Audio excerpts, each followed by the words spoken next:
शनिदेव से सभी इतना डरते क्यों हैं? एक बार की बात है, सूर्य देव जी का विवाह संझा देवी जो विश्वकर्मा जी की पुत्री है उनसे हुआ था। मगर सूर्य देव का तेज इतना प्रचंड था कि संझा उनके साथ रहकर भी उन्हें सीधे देख नहीं पाती थी। संझा धीरे धीरे सूर्य के तेज से परेशान हो गई। तब संझा ने एक उपाय निकाला, अपनी परछाई को जीवित कर दिया और उसका नाम रखा छाया, और उसे सूर्य देव की सेवा में छोड़कर तपस्या करने हिमालय चली गई। संझा की बनाई वह छाया कोई सामान्य परछाई नहीं थी। उसने स्त्री का रूप धारण किया और सजीव हो गई। और सूर्य देव ने यह नहीं जाना कि यह संझा नहीं बल्कि उसकी परछाई है। छाया ने भी पूर्ण रूप से पत्नी धर्म निभाया और सूर्य की सेवा की। समय बीतने पर छाया गर्भवती हुई और उनके गर्भ में शनिदेव आए। लेकिन जब छाया गर्भवती थी तब भी उन्होंने कठोर तपस्या और उपवास नहीं छोड़े। वे दिन रात भगवान शिव की आराधना करती रही, न भोजन किया न आराम। इस कठोर तप का प्रभाव बच्चे पर पड़ा। गर्भ में शनि का रंग अत्यंत काला हो गया और उनमें विलक्षण शक्तियां उत्पन्न हुई। जब शनिदेव का जन्म हुआ, उनका रूप देखकर सब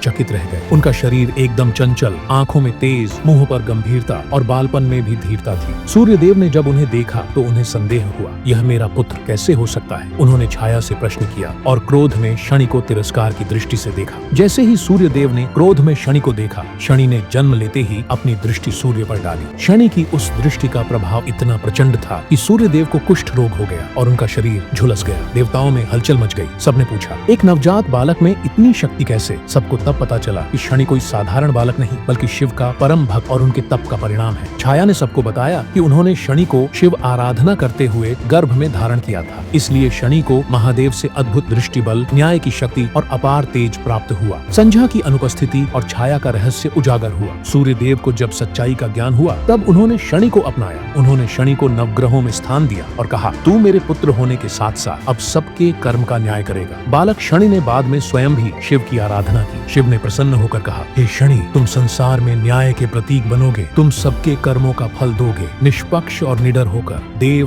दानव, मानव कोई भी तुम्हारी दृष्टि से बच नहीं सकेगा। अगर आप शनि देव जी का सम्मान करते हो तो कमेंट में जय श्री शनि देव लिख दीजिए।